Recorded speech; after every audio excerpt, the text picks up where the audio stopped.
Hey guys, so before I start this video, I just want to ask Anita a few questions. Anita, are you ill? Were you bored? Was this a slow month for you? I'm asking these questions because this is the fastest production rate you have ever done. It's only been a month since the Scythian, and now you have another one. This is unprecedented. I was prepared to wait 6 months, maybe even 9 months for your next video. Bravo! Bravo! I give you the award, which I don't have anything really, but I give you the award of most improved. This is the fastest production rate I have ever seen. Wow.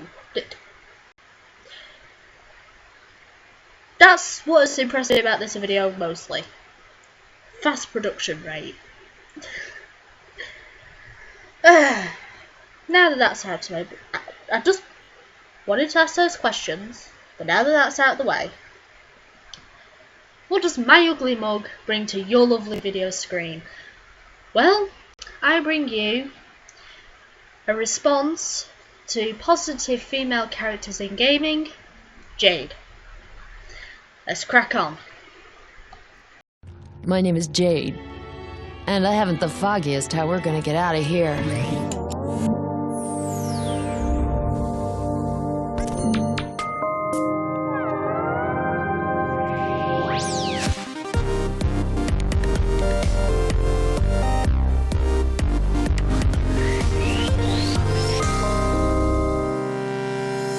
Jade is the protagonist of the 2003 third-person action-adventure game Beyond Good and Evil. She's a brave photojournalist who sets out to uncover a conspiracy between alien invaders and her own corrupt government. This is just my personal opinion, guys. Your opinion may be different, but I wouldn't actually call Jade a photojournalist. I would actually call Jade a caretaker, since she helps run an orphanage for the children whose parents have been abducted by the Dons, the alien invaders of the game. She only ever really becomes a photojournalist, and even before this, I'd say that the photography for Jade is more of a hobby, but she only ever really becomes a photojournalist when she joins up with the Iris Network, the rebel band, actually trying to uncover what the Alpha Section is trying to do. But even then, I wouldn't even call her a journalist. I would call her a blogger, a photo blogger. But hey ho, I guess anybody with a blog can become a journalist nowadays. They're coming. Quick, Fen, jump up.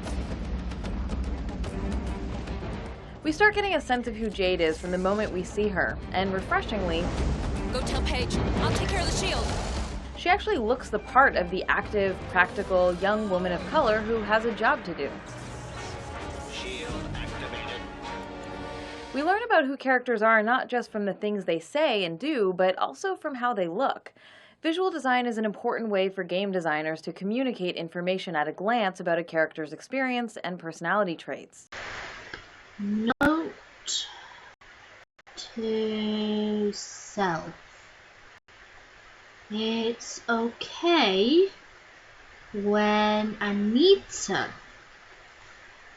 judges characters on visual appearance, but not men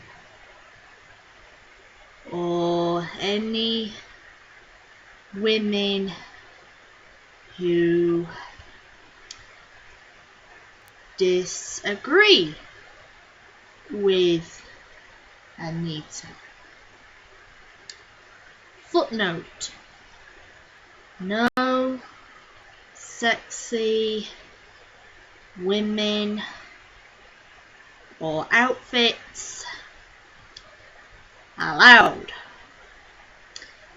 Example: Ailish from Sudeki. Anita's game plan for every video, it seems. Sadly, women in games are often depicted in wildly impractical, sexualized clothing designed to make them appealing to straight male players. Anita. Creating female characters in sexy clothing is neither a negative nor is it a crime.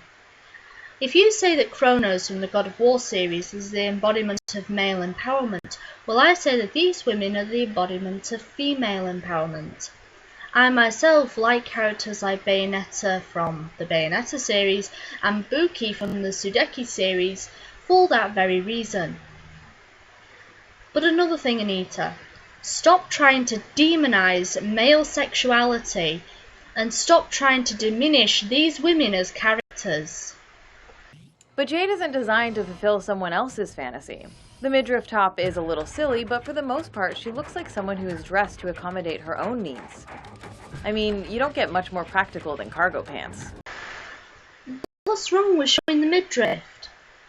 Jade is practically covered up everywhere else, so why is it silly to show the midriff?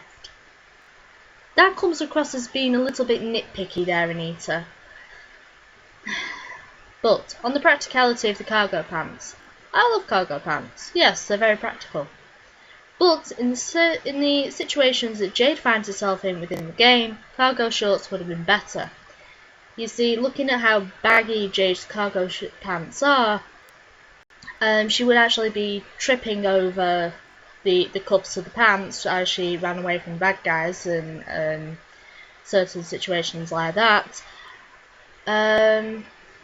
But also they could get caught on the barbed wire fences that she goes through. So, if we're speaking about practicality, cargo shorts would have been better. Games often give us heroes who are either fantastically wealthy, like the Bruce Waynes and Lara Crofts of the world, or who at least don't have practical, everyday concerns about money.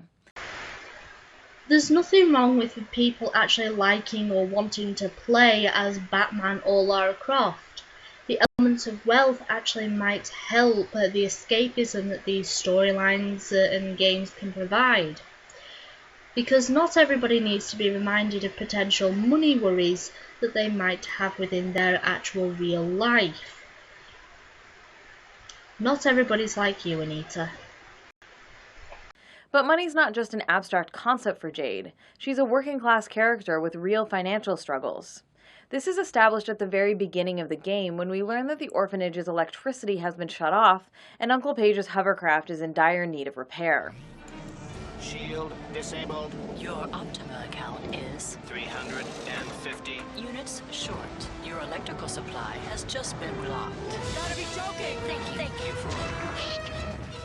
These are characters who struggle just to make ends meet, and for them, concerns about their economic situation have real implications for their ability to provide for themselves and their adopted family.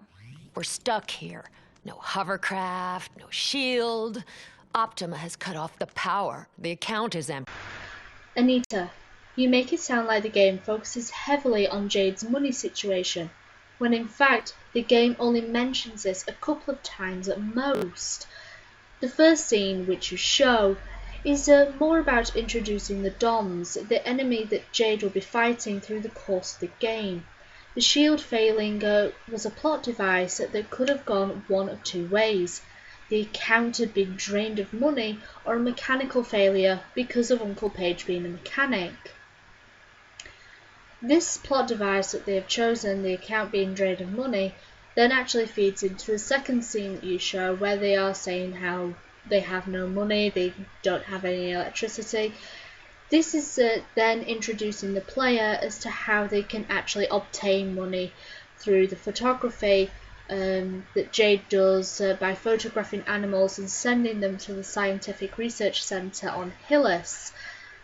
It's one way of Jade obtaining money, and it's a way of the player obtaining money very quickly and easily at the start of the game. So to say that the game focuses on Jade's financial situation is wrong. In fact, this is merely a plot device, nothing more, nothing less. if it's to say anything about the character of Jade at all, it's to say that she's very determined. In order to pay the bills, we're introduced to a mechanic that establishes one of Jade's creative talents, photography. Throughout the game, she is paid to document and catalog the diverse animal life on the planet with her camera. Hi, Jade. I see Secundo already talked to you about the job. The war is taking its toll. We need a complete inventory of all species living on the planet. Instead of just showing or offhandedly telling us about her skills in cutscenes, the designers have built character development right into the gameplay, giving players a pleasant, non-violent way of interacting with and appreciating the beauty of the game's world, while simultaneously reinforcing that Jade is a woman of many talents. Edge magazine insightfully observed that part of what makes Jade so memorable is the fact that she can view this strange world and all of its careworn inhabitants through the lens of a camera, rather than the scope of an assault rifle. Hey, Jade! A school of blue scorpion fish! This not only gives Jade more depth, but also encourages the player to view the life forms of Hillies with some measure of respect, rather than seeing them solely as enemies to be destroyed. Unless these animals are a spirit eater, which is a monster you have to fight, a big worm thing, another monster you have to fight, or these little weird creatures that you also have to fight. You also have to take photographs of them, but you also have to fight them. I guess we don't show respect to them either. From the same family as the scorpion fish. Very difficult to photograph. While many games center on so-called heroes who are out for personal glory or revenge, Beyond Good and Evil's narrative establishes Jade's altruistic desire to achieve social justice. It's worth noting that Jade avoids falling into the tired cliché of the tough as nails, solve all problems with violence, strong female character archetype. Anita, did you actually play this game? Because Jade solves a lot of situations with violence. A lot of situations with violence. The Spirit Eater, the Worm, as I mentioned before, but also when the ship gets caught in a tractor beam.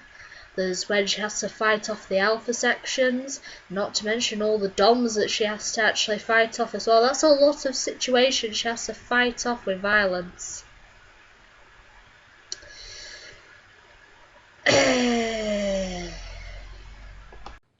Her quest is not about her pain, nor is it about taking satisfaction in exacting violent retribution. If there's a way to stop this war, we can't let it pass us by. It's about protecting her world and the people she cares about. And unlike so many one-dimensional, brooding heroes who are characterized by their own suffering, Jade does not wear the mantle of hero like a heavy burden. Instead, she retains her warmth and humanity over the course of her quest.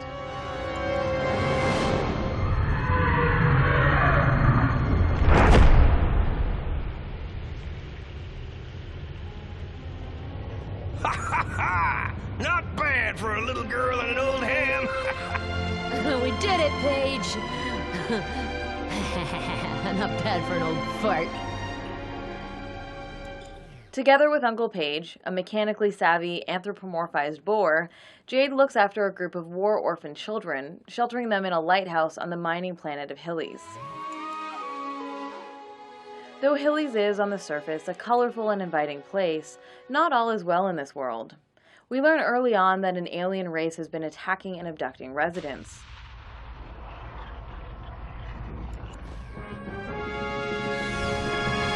Here on Hillis, war has once again reared its ugly head, striking the civilian population.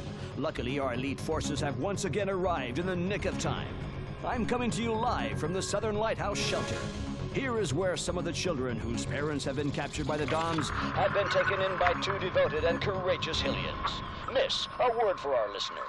Yeah, well, you guys are not what I'd call as fast as a speeding bullet. Keep doing nothing, and next time, there'll be nothing left here to save. Cut! Recruited by a resistance organization called the Iris Network, Jade uncovers a vast conspiracy between the invading aliens and the government, with the corporate news media complicit in covering up the truth. You know, that suspiciously sounds familiar. It really does. It's right on the tip of my tongue. I can't think of it.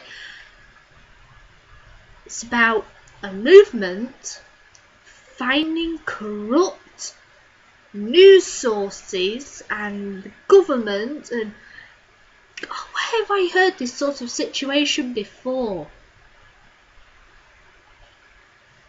Oh, Gamergate! Beyond Good and Evil predicted Gamergate. Thanks, Anita, for promoting Gamergate. Here's what we know. The victims are kidnapped by Alpha Section agents. They are then taken to the Neutrophils factory. Shuttles are then used to take them to the old slaughterhouses. And from there, they are loaded into military cruisers headed for the moon. There's a subtle but subversive political dimension to Beyond Good and Evil's narrative, which highlights the importance of questioning mass media messages and challenging institutions of power that perpetuate injustice. As a member of a resistance group, Jade uses her talents as a photographer to collect evidence documenting the conspiracy. Upper floor? Okay, I see where you're at. We'll start the deciphering program. And her combat skills to help rescue kidnapped members of the Iris Network. But she rarely goes it alone. Jade starts out the game with Uncle Paige by her side, and the way the characters interact makes Paige feel more like a partner than a mere sidekick.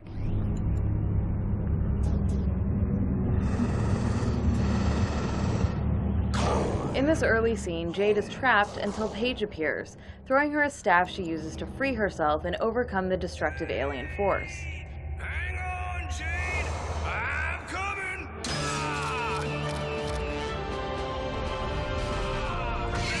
Free yourself, Jade! I'll create a diversion!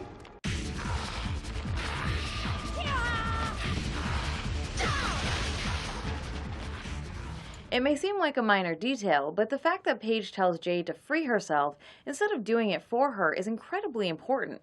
He assists her, but he doesn't rescue her. He knows that even in this situation, she's far from helpless, and the fact that Paige treats her as a capable partner encourages us to see her that way too. You see, Anita, this is you blatantly changing your standards for a game that you supposedly like. In this situation, without Uncle Paige actually giving Jade her staff, she was a damsel in distress. She couldn't have gotten out of that situation herself. None of the orphans could have helped her because they were above ground at the time. But with Paige giving her her staff, he essentially rescued her.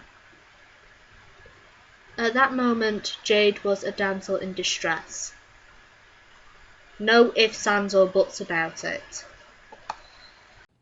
This moment also evokes a sense of mutual respect and partnership between these two characters, in a way that's all too rare for female characters in gaming. Eventually, Uncle Paige is kidnapped and Jade is determined to rescue him.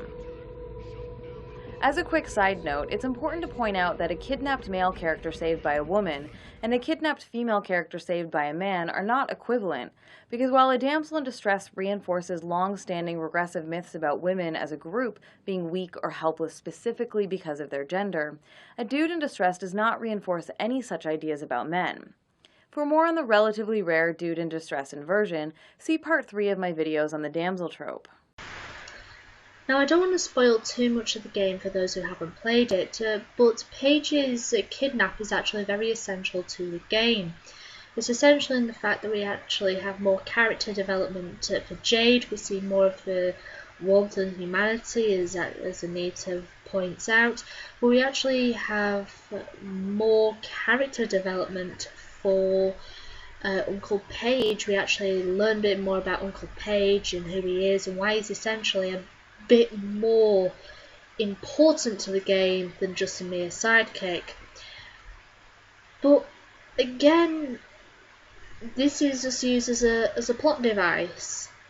Now, while I will admit that men in distress are very rare, it's not to say that it hasn't been done, and it has been done. Dragon Age 2 is one example I can name off the top of my head.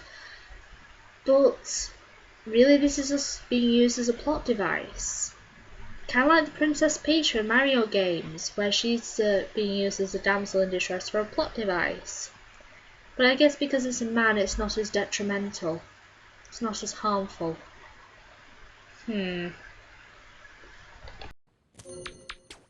Many games present an image of bravery and courage that suggests heroes are fiercely independent, rugged individualists. In those games in which heroes do have sidekicks, those sidekicks often serve as cheerleaders and ego boosters for the player, complimenting them on their skill and accomplishments, or as impediments preventing them from progressing to a new section until they've completed some task. In Beyond Good and Evil, Jade's sidekicks, Paige and later Double H, feel not like cheerleaders or roadblocks, but like active companions who want to use their unique skills to assist Jade when they accompany her on a mission. Ha! Say when, Jade! Jet boots attack!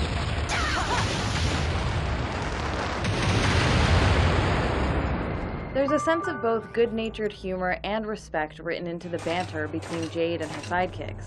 She's warm but also assertive, and the tone of her interactions makes it clear that they aren't designed just to make her or the player feel better. Okay, we're gonna have to keep on our toes now, Jade. Don't worry, Uncle Page. We'll just take some pictures and get home. The mechanics aren't significantly different from those associated with sidekicks in many other games. These characters fight enemies and are attacked by enemies, and often their special abilities, Paige's jet boots and Double H's bull rush, must be used to advance. But because the writing so effectively creates a sense of respect and camaraderie between Jade and her companions, these relationships become much more than simple gameplay interactions. Thanks, Jade. I'd have ended up on a silver platter with an apple in my mouth if it wasn't for you. Shut up. You're making me hungry. I'm gonna regret saving you. They become a vital and memorable part of the experience of playing Beyond Good and Evil, and work to emphasize the game's themes of friendship and cooperation.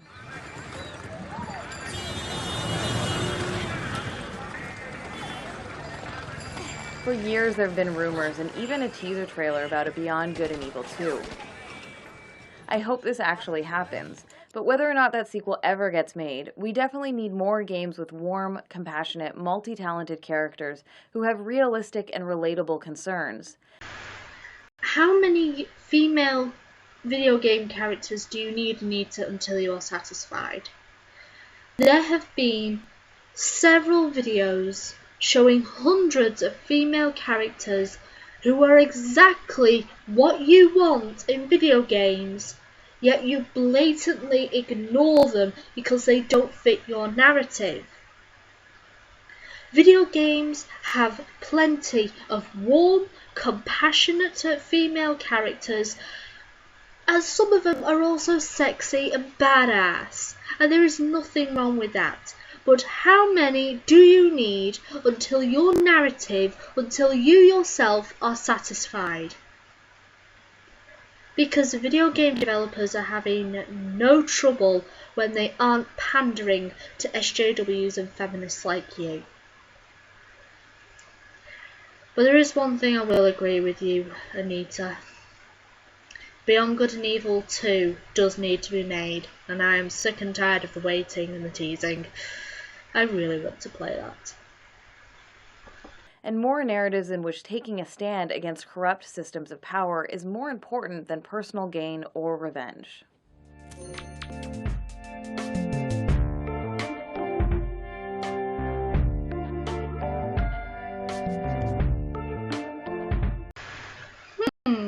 Could that potentially be the next video Anita is going to upload?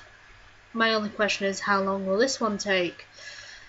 Either way, as I said before, this was the fastest video upload that Anita has actually done to date. And I'm sorry my response has been so slow, because a lot of personal shit has been getting in the way. But comment your thoughts below, guys. What did you think of Anita's next positive female character in video games? And what did you think of my response to it? Did you think I was right? Did you think I was wrong? Did you think I was full of shit? Either way, hope to hear from you. Bye, guys.